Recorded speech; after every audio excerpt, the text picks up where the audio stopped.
still have a long way to go.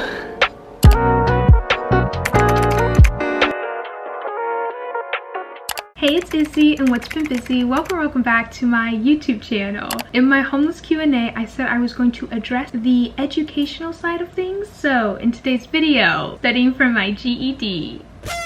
Okay, to be honest, the GED is kind of a recent thing. So while I'm studying for my GED, I will hopefully be able to explain our backstory a little bit with the education, because the education in itself is kind of interesting when you're living a normal life, but education becomes very complicated when you don't have a stable home. So we will dive into that today. I have my pouch, I have my journal, so I am ready to start studying. Let's get into it.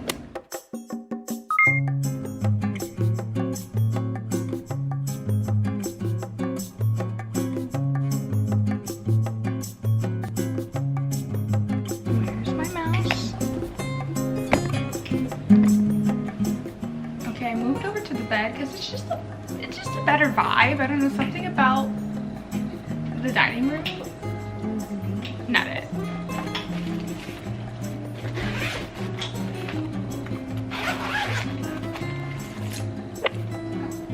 Is my mouse like not working? What is happening here? No, I think my mouse is dead. This mouse works every other day and now it's dead. I need to go get the charger.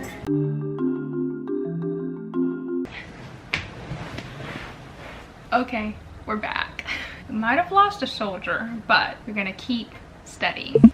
I'm going to use this free resource that I found online. I'm using this free resource called USA Hello Classroom. I'll put it up on the screen so you all can see, but this is supposed to be a free website to help you prep for the GED, which, you know, we like things to be free. We always try to find resources that are free because, I mean, why spend money on something when you can get it right here on the internet?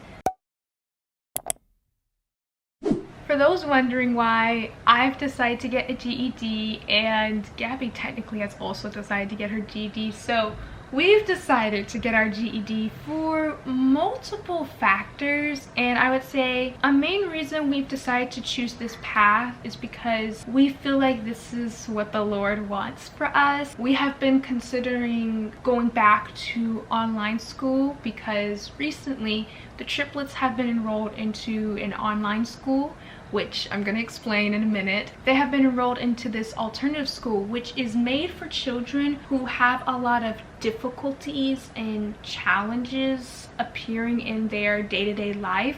Like, it was talking about mental illness, physical illness, abuse, and homelessness was one of the issues listed on this alternative school. We thought this would be the best option for them because they have been through a lot, and it's not that they have any trauma from it, but education-wise, we feel like if they go to a normal school, that they may feel like they have to constantly catch up. We loved that this alternative school didn't require, you know, transcripts. It wasn't going to hold them back because most of the time when you have been in these positions, they hold the kids back. So we just loved this program and we loved this school for them. So they are currently in online school, but I was going to also enroll into an online school.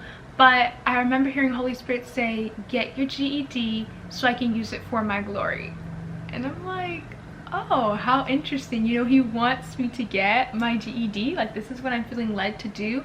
And I was talking about it with my mom, and she said, yeah, I think the Lord wants to use you to break some stigmas about having a GED.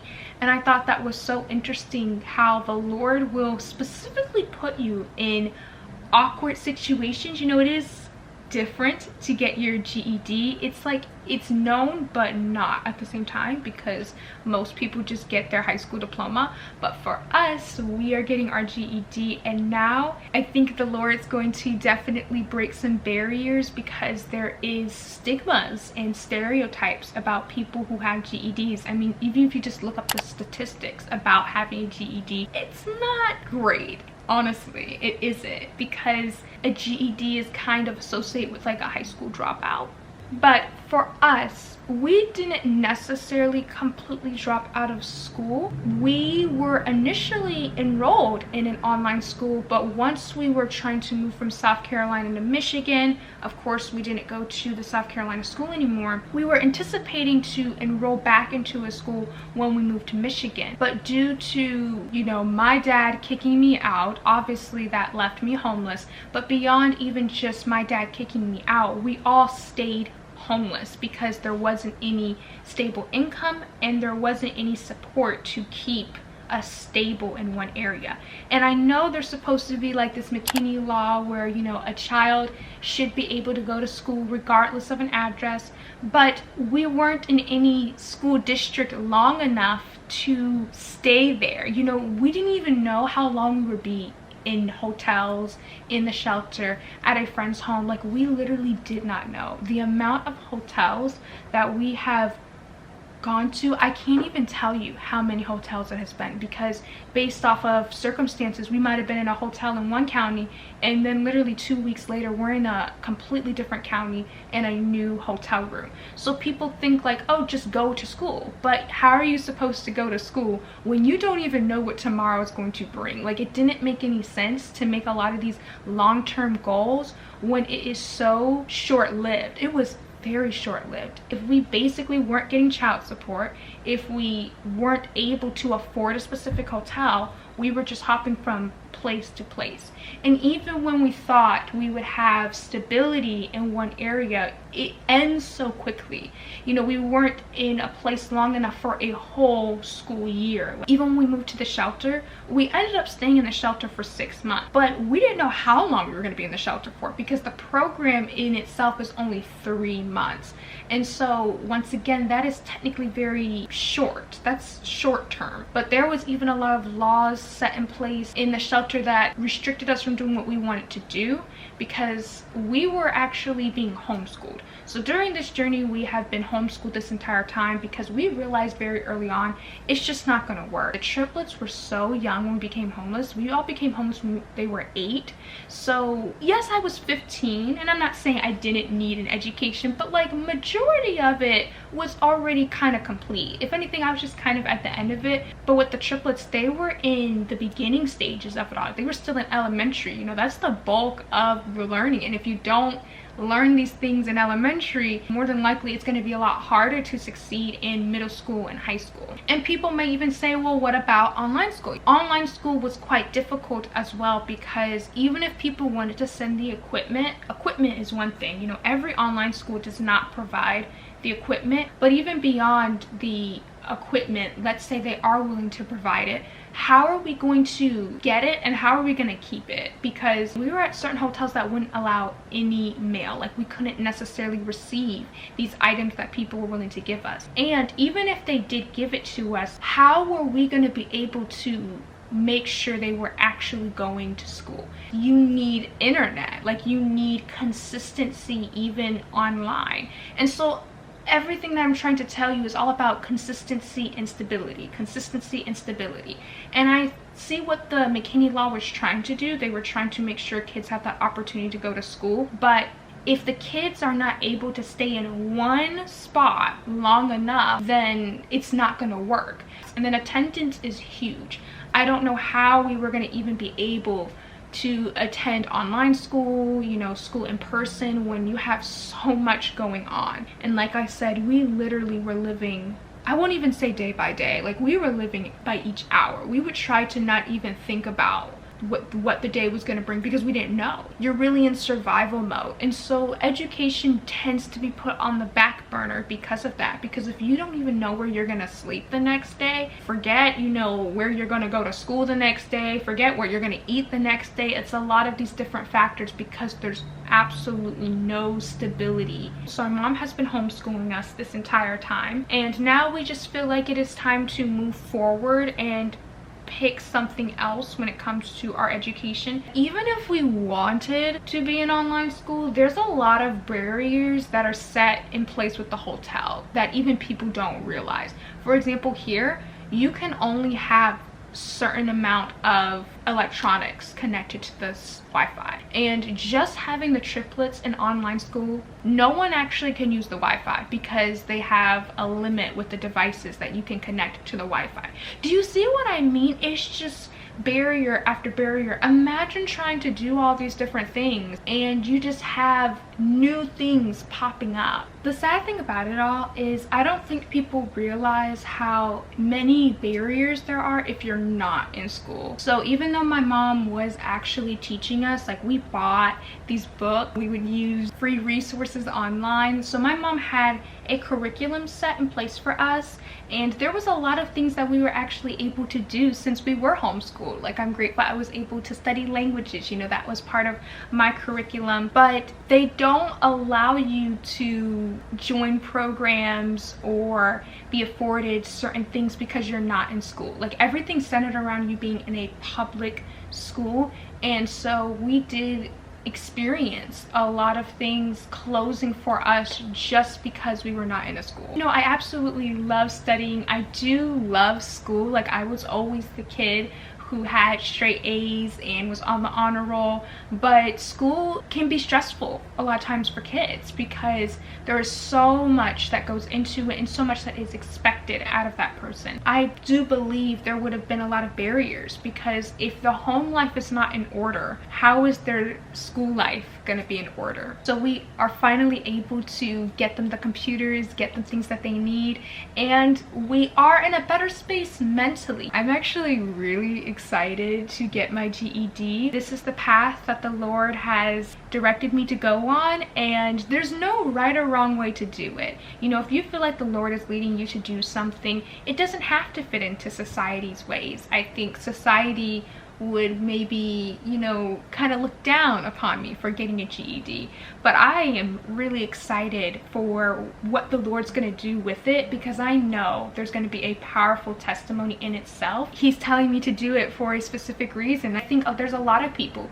who can relate to my situation, where you're not necessarily just a high school dropout because you wanted to drop out of school. You know, life happens and you're not going to always be able to take the route that everyone else takes, and that's completely fine. There are things that we haven't achieved quite yet, but I'm not worried because I feel like the Lord is still directing my path, and he will open up the doors when it is time, and I'm also waiting for his perfect timing. I hope you all understand where I'm coming from, but I know for those who have experienced it, you know exactly what I'm talking about. Now that we have discussed the educational side of things, I think it's time to start actually studying. The overachiever in me wants to get 100%. I am like so serious. Like, I want the highest score possible, so I'm going to be studying quite a bit.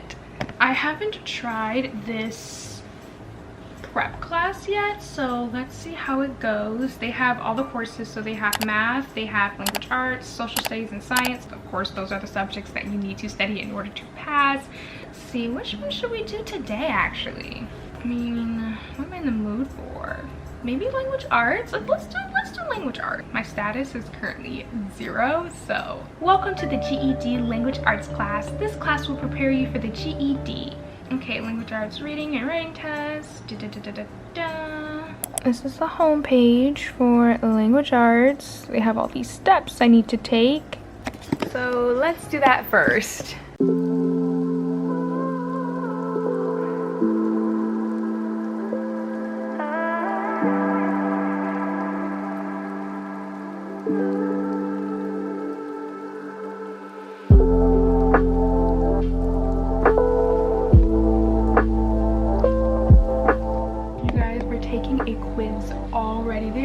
welcome quiz. I wasn't expecting to be quizzed.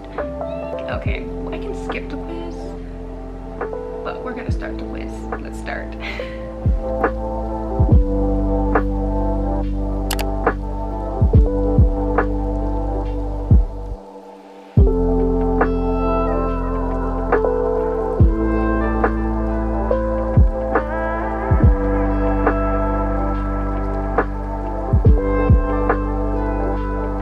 Not me thinking I was gonna be quizzed on like actual things related to language arts.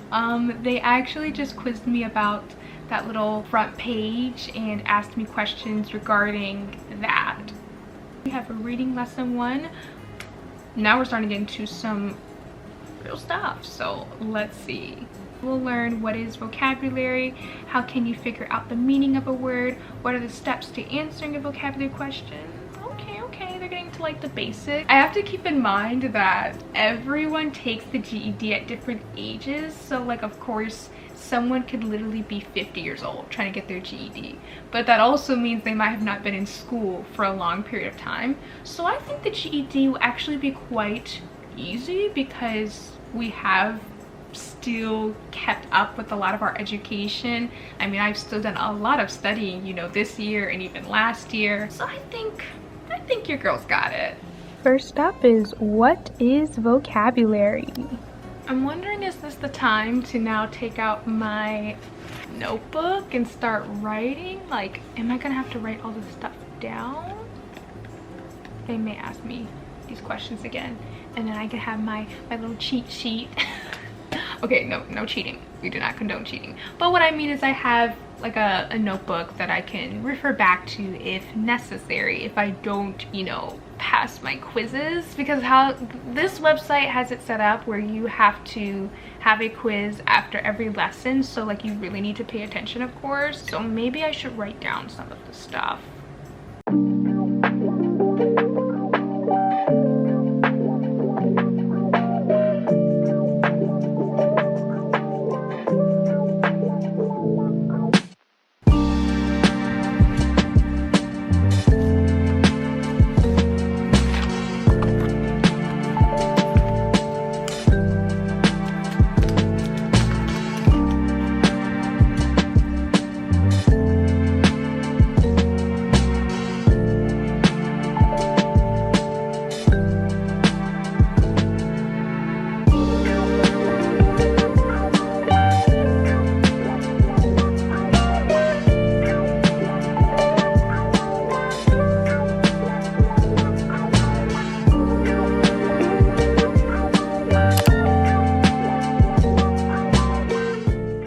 Lesson 1 is complete. I just finished writing down like notes because they gave me some things that I may use, like they put down what we learned. So I just wrote down what was on the screen. These are my notes. This lesson was all about how to figure out vocabulary words that you don't know, which a lot of these tips you do learn in school. Like you learn how to use the context, you know, words around the word that you don't know to figure out what the vocabulary word is. But this is just another way of explaining it, because like I said earlier, there are people who are taking the GED who haven't been in school for a very long time, but these tips that they gave me, I remember learning these in school. They also were teaching us how to be good test takers. You know, it's not enough to just know information. I mean, it's a good thing if you know things by heart, but you also want to be able to take tests well, because more than likely there are going to be questions that pop up and you don't know the answer to it. So they're kind of giving you like step by step on how to figure things out when you don't have, of course, that knowledge prior to the test. Does that make sense? I'm gonna review my notes because I have to take another quiz and I don't know exactly what they're gonna quiz me on, but I did write down these notes, so I'm gonna review them and then I will take my quiz and hopefully I get 100%.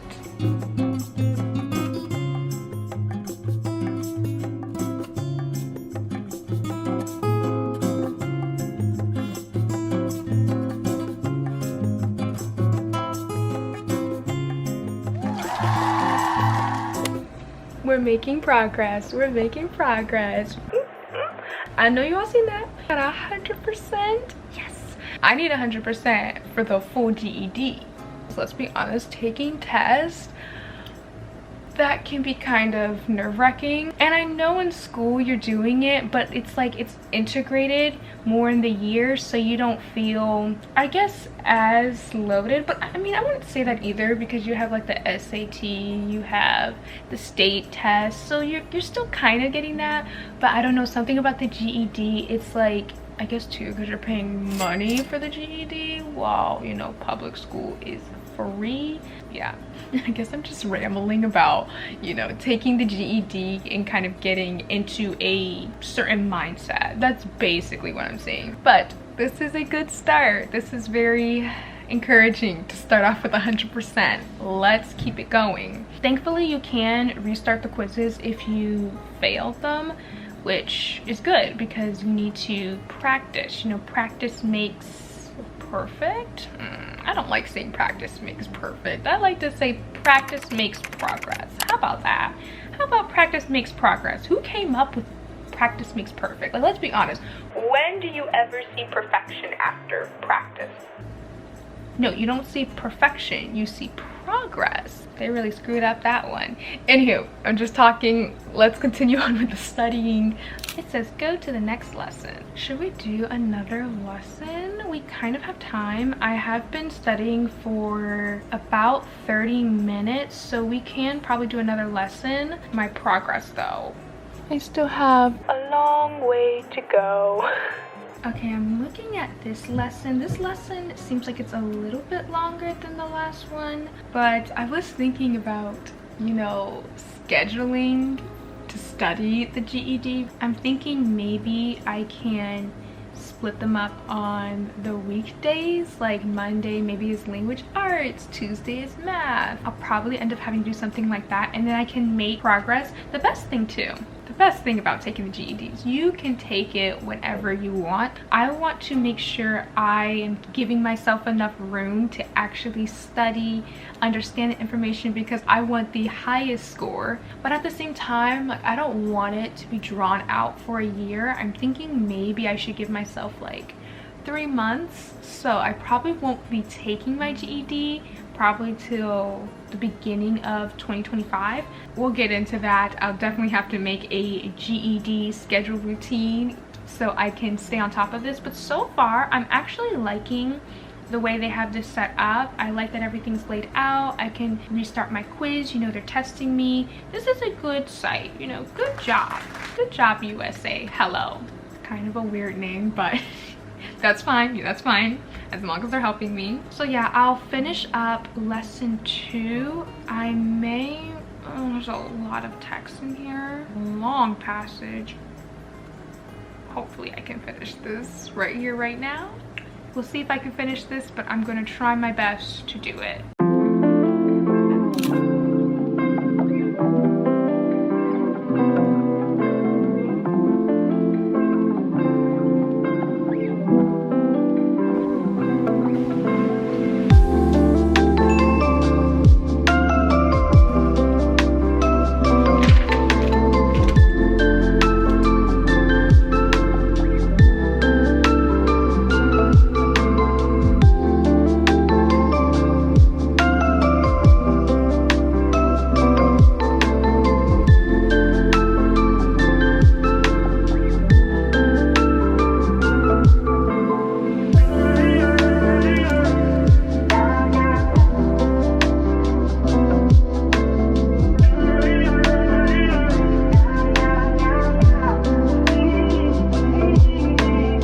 Have I completed my notes?